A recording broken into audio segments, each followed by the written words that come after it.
Okay, back again to continue with this reading of the most boring subject that we face right now, but it's quite important to hear what Dr. Vernon Coleman is saying.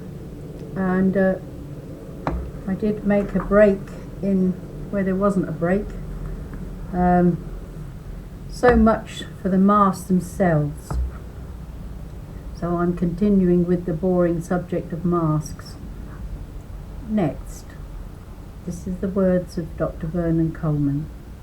I want to look at the serious health problems which might be associated with wearing a mask and which have been largely ignored or dismissed by politicians and the sort of media which has been bought by governments. Does wearing a face mask reduce your immunity levels? No one seems to know the answer for sure. But it seems possible that if people wear face masks for long periods, months or years, then the absence of contact with the real world might well have a harmful effect on immunity if the face mask works. Do face masks prevent us developing immunity to particular diseases? This depends on many factors, mainly the effectiveness of the face mask.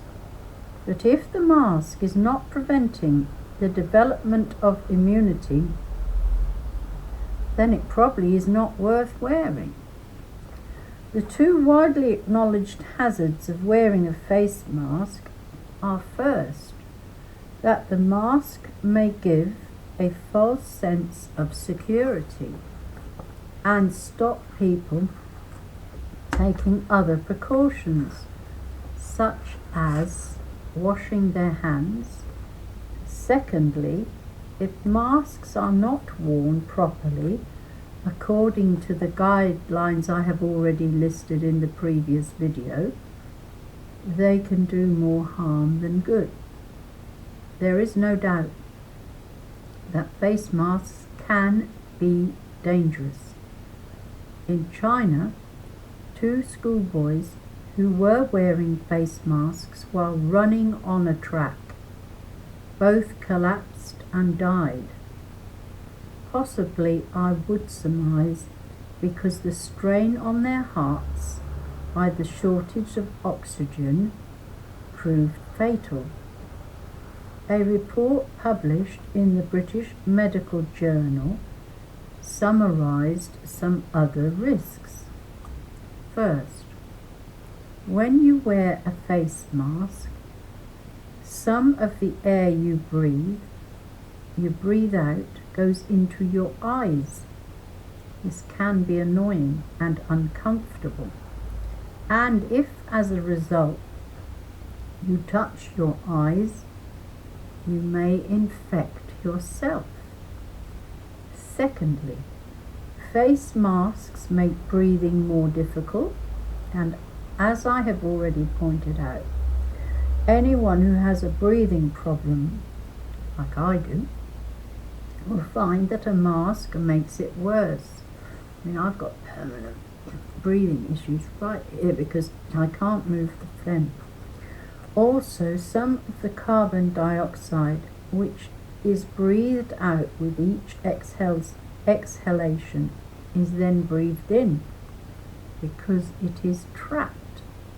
Together, these factors may mean that the mask wearer may breathe more frequently or more deeply, and if that happens, then someone who has the coronavirus may end up breathing more of the virus into their lungs. If a mask is contaminated because it has been worn for too long, then the risks are even greater. How long is too long? No one knows.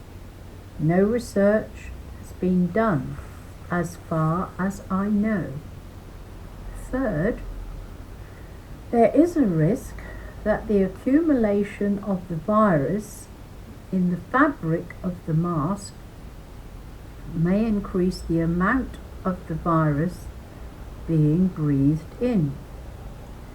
This might then defeat the body's immune response and cause an increase in infections, other infections, not just the coronavirus. Another report, again written with medical authority, offers more problems.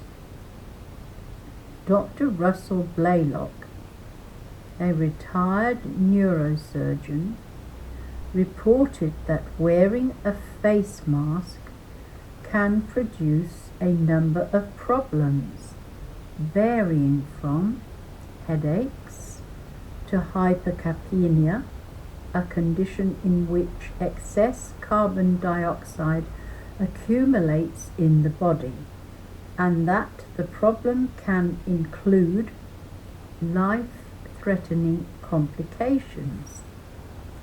The risk of side effects developing when wearing a mask depend to some extent on whether the mask is made of cloth or paper, or is an N95 mask filtering out at least 95% of airborne particles.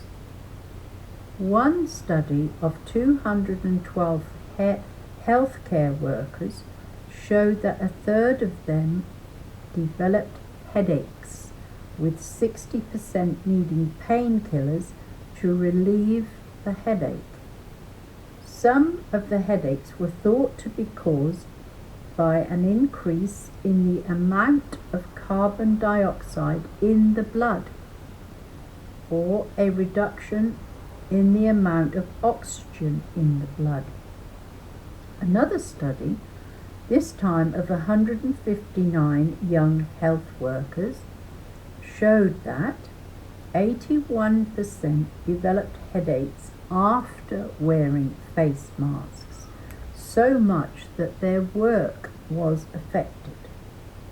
A third study involving 53 surgeons showed that the longer a mask was worn, the greater the fall in blood oxygen levels. This may lead to the individual passing out, and it may also affect natural immunity, thereby increasing the risk of infection. And may I add in here, and what about those driving wearing them? They could collapse too while they're driving wearing a mask. An N95 mask can reduce blood oxygenation by as much as 20%, and this can lead a loss of consciousness. Naturally, this can be dangerous for car drivers, which I just mentioned, for pedestrians, or for people standing up. Dr. Blaylock also pointed to a study entitled "The Use of Masks and Respirators to Prevent Transmission of Influenza," a systematic review of the scientific evidence. This study looked at 17 separate studies and concluded that none of the studies established a conclusive relationship between the use of masks and protection against influenza infection. When a person has TB, we have them wear a mask, concluded by Dr. Blaylock, not the entire community of the non-infected, but only the infected person. I wonder if our leaders know all this. If they do, then why are they so keen to make face mask compulsorily despite the dangers.